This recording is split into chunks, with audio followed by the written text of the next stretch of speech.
Mr. President. Senator from Wisconsin.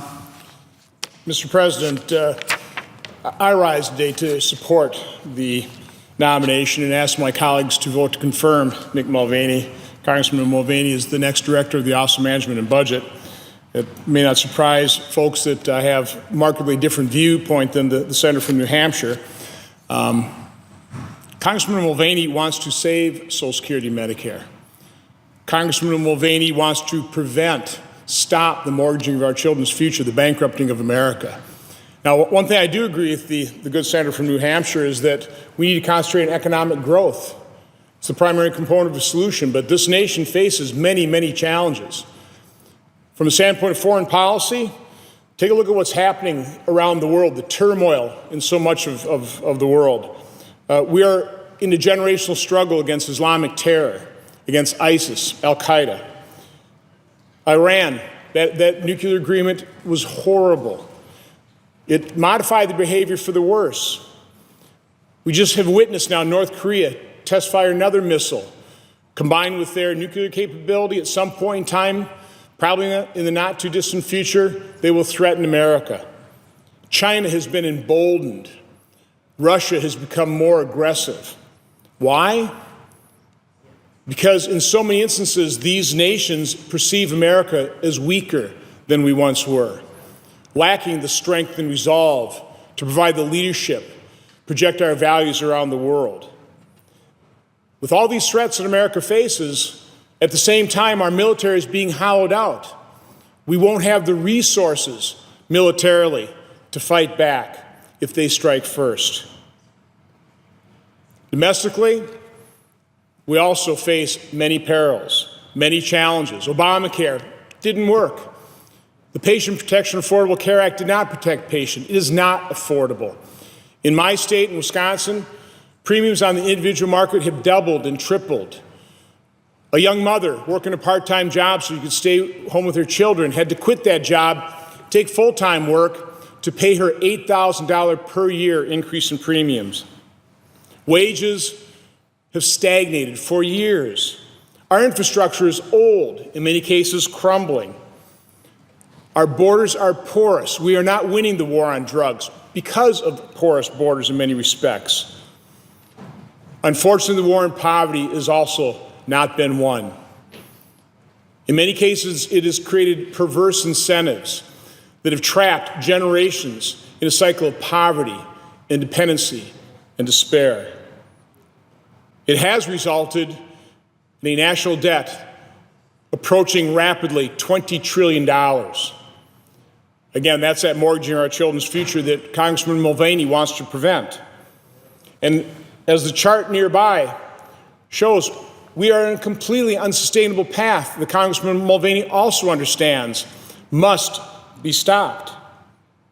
If you take a look at, according to the Congressional Budget Office, by this chart, over the next 30 years, our projected deficit will total $103 trillion. That would be put on top of that $20 trillion in debt. $10 trillion over the next 10 years, $28 trillion in the second decade, $66 trillion in the third decade. This is completely unsustainable. And by the way, the components of that $103 trillion deficit, $14 trillion in Social Security. In other words, Social Security will pay out $14 trillion more in benefits than it takes in the payroll tax over the next 30 years. Medicare, $34 trillion. The remainder of that $103 trillion is interest on the debt. If we want to avoid paying creditors more than $50 trillion in interest on our debt over the next 30 years, we need to address Social Security and Medicare. Congressman Mulvaney wants to do that. He wants to save Social Security and Medicare, not demagogue it, save it. Now, as the senator from New Hampshire was pointing out, we need economic growth. That's the number one component of the solution. I don't care what problem I just mentioned above. Economic growth is a primary component of the solution. Now, what's hampering our economy from growing? The fact is, since the Great Depression, our economy has averaged 3.2% annual real growth. Since the Great Recession, we've only been growing about 2%. I would argue there are a number of factors causing that tepid growth. Overregulation, an uncompetitive tax system.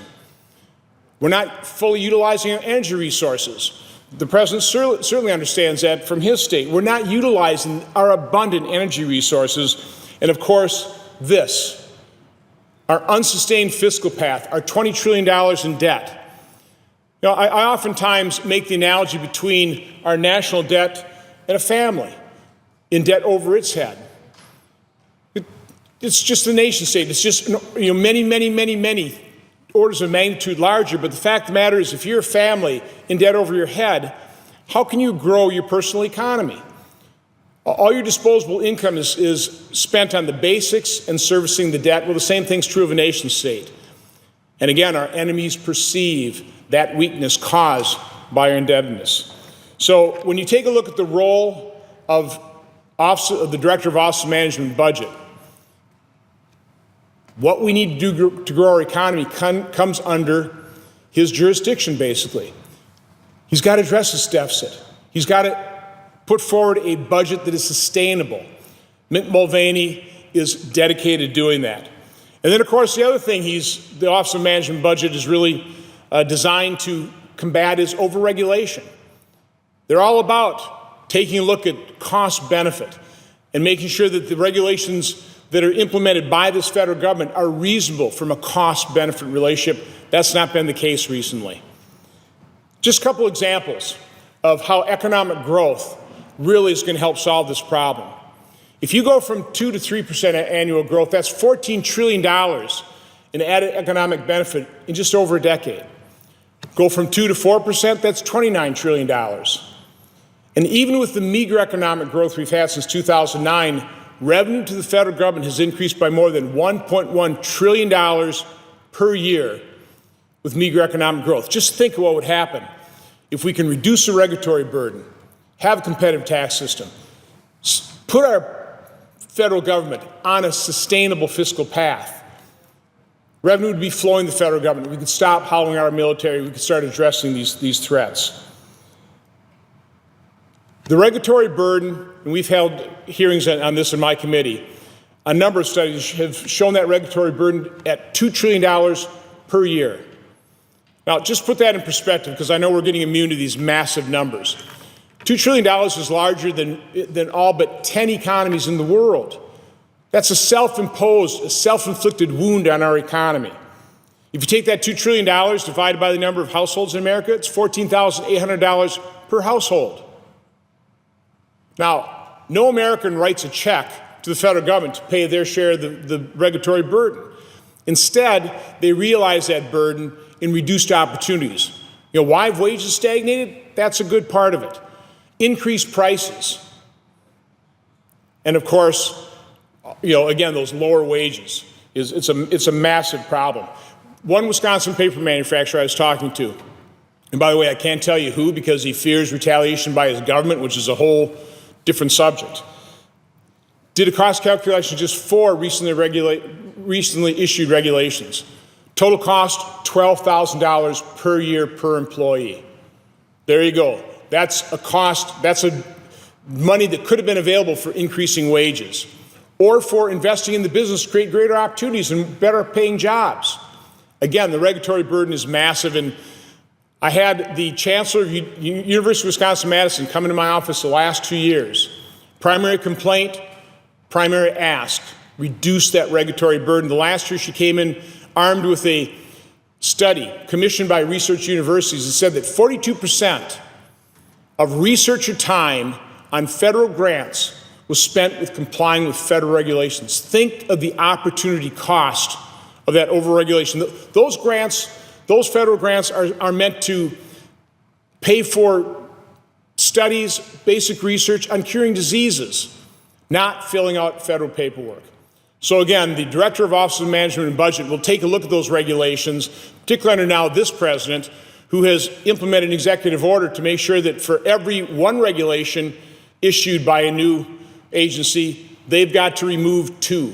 That's a really good start. I would have gone 1 in, 10 out, but I'll settle for 1 in, 2 out, and I'll certainly be supportive of Director of Office of Management and Budget, understanding that incredible burden of overregulation on our economy.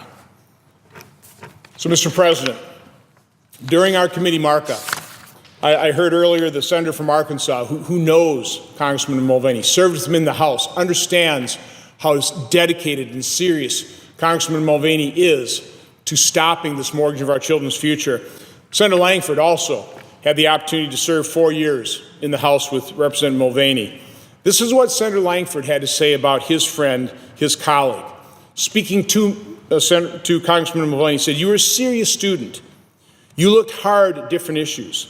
You understood that there were difficult decisions that needed to be made, and you made proposals to do that." In testimony before our committee, Congressman Mulvaney told my committee, quote, "When President-elect Trump announced my nomination, he noted that our nation is nearly $20 trillion in debt and stated that I have the skills and convictions to responsibly manage our nation's finances. I believe that is why he nominated me for this position." He went on to say, "For the first time in America's history, the next generation could be less prosperous than a generation that preceded it. That is a very sad possibility. We need to prevent that." He went on to say, "To me and to the people in this room, that is simply unacceptable. We can turn this economy and this country around, but it will take tough decisions today in order to avoid impossible ones tomorrow."